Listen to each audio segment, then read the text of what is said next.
Firstly, thank you very much for inviting me to speak.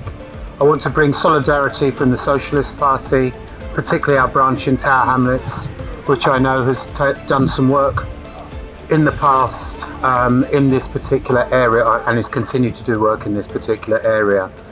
I wanted to first of all say that addressing women's rights is a key issue for socialists.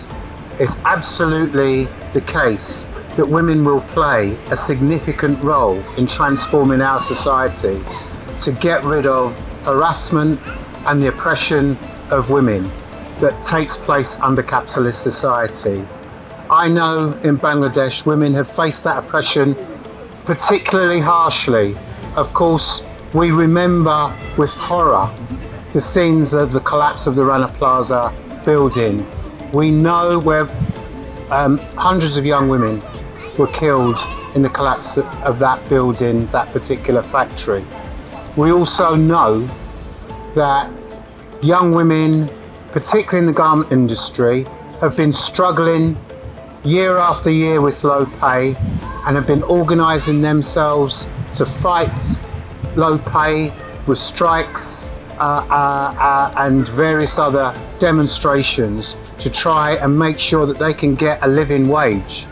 And sometimes not even a living wage, make sure they get paid.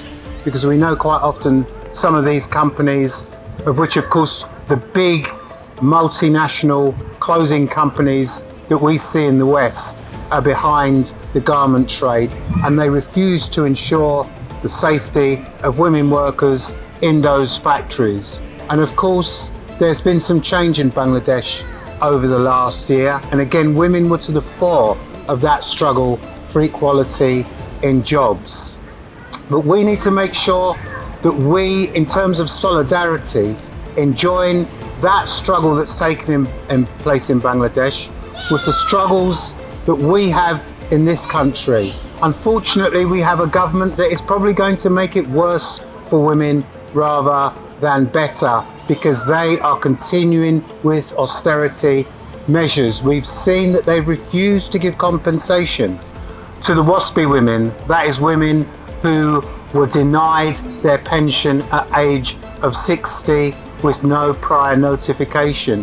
Having said that they would support them, having said that they would support the WASPI women before the Labour government came to power. We will see that the cuts in payments for disabilities will unfairly and unequally affect women as well, and we have to continue a struggle against austerity. We have to do that obviously through our trade unions where we can, but I believe as well we need to get together a new working class party that brings workers from all over to fight to change the system that we have here. It can't be right that in the borough that has the poorest, one of the poorest populations, a borough which has the highest rate of child poverty, that right at the heart of our borough, on the Isle of Dogs, there are banks that are hoarding money, probably £1 trillion. It's estimated that some of those banks have, and we have no control over that. Let's fight for a society where we can transform our society by taking the wealth off the millionaires and using it for the benefit of ordinary working class people. Thank you very much. Solidarity.